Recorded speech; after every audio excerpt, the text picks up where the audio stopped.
നമസ്കാരം. സോഡിയാക് മീഡിയയിലേക്ക് എല്ലാ പ്രേക്ഷകർക്കും സ്വാഗതം. 2024 മാർച്ച് മാസത്തെ കാർത്തിക നക്ഷത്രക്കാരുടെ നക്ഷത്ര ഫലമൊന്ന് പരിശോധിച്ച് നോക്കാം. കാർത്തിക നക്ഷത്രത്തിൻ്റെ ആദ്യത്തെ 15 നാഴിക വരുന്നത് മേടക്കൂറിലും ശേഷം 45 നാഴിക വരുന്ന ഇടവക്കൂറിലുമാണല്ലോ. അപ്പോൾ കാർത്തിക നക്ഷത്രത്തിൻ്റെ ആദ്യത്തെ 15 നാഴികയിൽ ജനിച്ചവരെ സംബന്ധിച്ചിടത്തോളം ജന്മത്തിൽ വ്യാഴം സഞ്ചരിക്കുന്ന സമയമാണ്. കർമാധിപതി ലാഭസ്ഥാനത്താണ് നിൽക്കുന്നത്. തൊഴിലുമായിട്ട് ബന്ധപ്പെട്ട അനുകൂലമായിരിക്കുന്ന ഗുണഫലങ്ങൾ അനുഭവിക്കാനായിട്ട് യോഗമുണ്ട്. അനാവശ്യമായിട്ട് കുറച്ച് ചിലവ് ജാസ്തി വരാനുള്ള സാധ്യതയുണ്ടെങ്കിലും തൊഴിലുമായിട്ട് ബന്ധപ്പെട്ട അനുകൂലമാണ്. കുടുംബസുഖം അനുഭവിക്കാനായിട്ട് യോഗമുണ്ട്. ദാമ്പത്യ സംബന്ധമായിട്ടും വളരെ അനുകൂലമായിരിക്കുന്ന ഗുണഫലങ്ങൾക്ക് യോഗമാണ്. അപ്പോൾ നല്ല ഫലങ്ങളൊക്കെ തന്നെയാണ് കൂടുതലായിട്ടും അനുഭവിക്കാനായിട്ട് യോഗമുള്ളതെങ്കിലും ജന്മരാമവനെ ദുഃഖം എന്ന് പറയുന്നൊരു യോഗമുള്ളത് കാരണം ശനിദോഷ പരിഹാരവും വിഷ്ണു ക്ഷേത്ര തലദാശയ്ക്ക് വഴിപാടൊക്കെ ചെയ്തിട്ട് ദൈവാധീനം കൂടി വർദ്ധിപ്പിക്കാനായിട്ട് ശ്രമിച്ചാൽ എല്ലാ രീതിയിലുള്ള അഭിവൃദ്ധി ഉയർച്ചയുണ്ടാകും. കാർത്തിക നക്ഷത്രത്തിൻ്റെ ആദ്യത്തെ 15 നാഴികയിൽ ജനിച്ചവരെ സംബന്ധിച്ചു.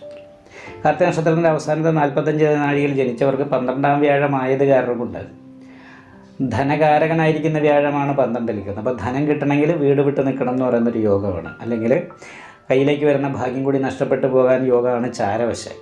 അതുകൊണ്ട് വീട് വിട്ടു നിന്ന് അന്യദേശത്ത് തൊഴിലെടുക്കുന്നവരെ സംബന്ധിച്ച് അനുകൂലമായിരിക്കുന്ന ഗുണഫലങ്ങൾക്ക് ഈ മാസത്തിൽ യോഗം ഉണ്ടെങ്കിലും സ്വന്തം നാട്ടിൽ നിൽക്കുന്നവരെ സംബന്ധിച്ച് സാമ്പത്തികമായിരിക്കുന്ന രീതിയിൽ പ്രതീക്ഷിക്കാത്ത രീതിയിലുള്ള ധനനഷ്ടം പോലെയുള്ള കാര്യങ്ങൾ ഉണ്ടാകാനുള്ള സാധ്യതയുണ്ട്. നല്ല ഉത്സാഹത്തോടു കൂടിയും ഉന്മേഷത്തോടു കൂടിയിട്ടും നല്ല പ്രതീക്ഷയോടു കൂടിയൊക്കെ പ്രവൃത്തിയെടുത്തിട്ട് ഫലം വരുന്ന സമയത്ത് പ്രതീക്ഷിക്കുന്ന രീതിയിലുള്ള ഫലം കിട്ടിയില്ല എന്നുള്ളൊരു തോന്നലുണ്ടാകാൻ സാധ്യതയുള്ളൊരു സമയമാണ്. കാരണം എന്താ വെച്ചിട്ടുണ്ടെങ്കിൽ കണ്ടകശനിയുടേതായിരിക്കുന്ന ദോഷം കൂടിയുണ്ട്. അപ്പോൾ കണ്ടകശനിയുടെ ദോഷം ഉണ്ടെന്ന് മാത്രമല്ല, ഈ 7-ാം തീയതി ശുക്രൻ 10ാം ഭാവത്തിൽ ശനിയോട് യോഗം ചെയ്തിട്ടാണ് നിൽക്കുന്നത്.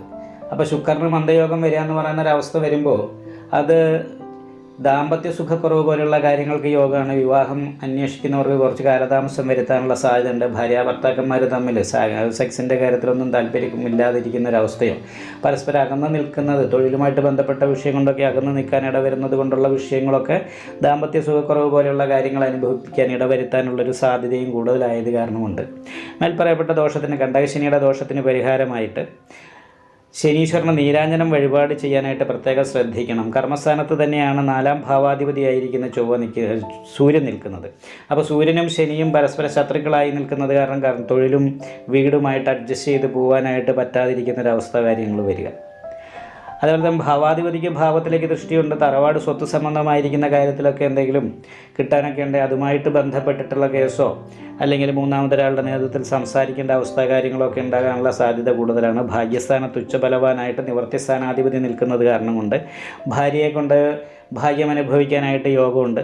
അതല്ലെങ്കിൽ ഭർത്താവിനെ കൊണ്ട് യോഗം അനുഭവിക്കാനായിട്ട് യോഗമുള്ള സമയമാണ്. അപ്പോൾ ലഗ്നാൽ ഭാഗ്യാധിപതി കർമ്മസ്ഥാനത്ത് നിൽക്കുന്നു എന്ന് പറയുന്നൊരു അവസ്ഥയാണ് ഉള്ളത്. അപ്പോൾ കണ്ടശനിയുടെ ദോഷവും വ്യാഴപ്പെടാനുള്ള പരിഹാരമൊക്കെ ചെയ്തിട്ടുണ്ടെങ്കിൽ ഭാഗ്യ കർമാധിപത്വ ബന്ധം ഉള്ളത് കാരണം കൊണ്ട് വളരെ അനുകൂലമായിരിക്കുന്ന അപ്രതീക്ഷിതമായിരിക്കുന്ന നേട്ടങ്ങളൊക്കെ ചില സമയത്ത് തൊഴിൽ മേഖലയിൽ ഉണ്ടാകാൻ യോഗമുണ്ട്. അതുപോലെ തന്നെ സ്ഥാനക്കയറ്റം പോലെയുള്ള കാര്യങ്ങൾ, തൊഴിലില്ലാത്തവർക്ക് തൊഴിൽ കിട്ടുക, ഇങ്ങനെയുള്ള കാര്യങ്ങൾക്ക് യോഗമാണ്. 5ാം ഭാവാധിപതി നീചത്തിലേക്ക് പോകും. അതായത് 8ാം തീയതിയാണ് ബുധൻ മീനൻ രാശിയിൽ നിൽക്കുന്നത്. അപ്പോൾ നീചത്തിൽ നിൽക്കുന്ന ഗ്രഹത്തിൻ്റെ ഉച്ചരാശ്യാധിപതിയായിരിക്കുന്ന ശുക്രൻ നീചഭംഗ ചക്രവർത്തി യോഗം ചെയ്ത് ലഗ്നത്തിൻ്റെ 10ാം ഭാവത്തിൽ നിൽക്കുന്നത് കാരണം ആദ്യം കുറച്ച് അലച്ചിലോ കഷ്ടപ്പാട് പോലെയുള്ള കാര്യങ്ങളോ പ്രതീക്ഷിക്കുന്ന രീതിയിലുള്ള സാമ്പത്തിക വർധനവോ തൊഴിലോ ഇല്ലാതിരുന്നാൽ പോലും നീചഭംഗ ചക്രവർത്തി യോഗം ഉള്ളത് കാരണം കൊണ്ട് കുറച്ച് കഴിയുന്ന സമയത്ത്, അതായത് ഒരു 14ാം തീയതിയൊക്കെ കഴിയുമ്പോഴത്തേക്കും തൊഴിലിൻ്റെ കാര്യത്തിൽ അനുകൂലമായിരിക്കുന്ന ഗുണഫലങ്ങളും മാനസികമായിട്ടുള്ള സന്തോഷവും അനുഭവിക്കാൻ സാധിക്കും. നിങ്ങൾക്ക് ഈ വീഡിയോ ഇഷ്ടപ്പെട്ടാൽ ലൈക്ക് ചെയ്യുക. നിങ്ങളുടെ അഭിപ്രായങ്ങൾ കമൻറ്റ് ചെയ്യാം. ജ്യോതിഷവുമായി ബന്ധപ്പെട്ട കൂടുതൽ കാര്യങ്ങൾ അറിയാൻ ഈ ചാനൽ സബ്സ്ക്രൈബ് ചെയ്യുക. ഞങ്ങളുടെ ഓൺലൈൻ കൺസൾട്ടൻസി നമ്പർ താഴെ ഡിസ്ക്രിപ്ഷൻ ബോക്സിൽ കൊടുത്തിട്ടുണ്ട്. ആവശ്യമുള്ളവർക്ക് കോൺടാക്റ്റ് ചെയ്യാവുന്നതാണ്.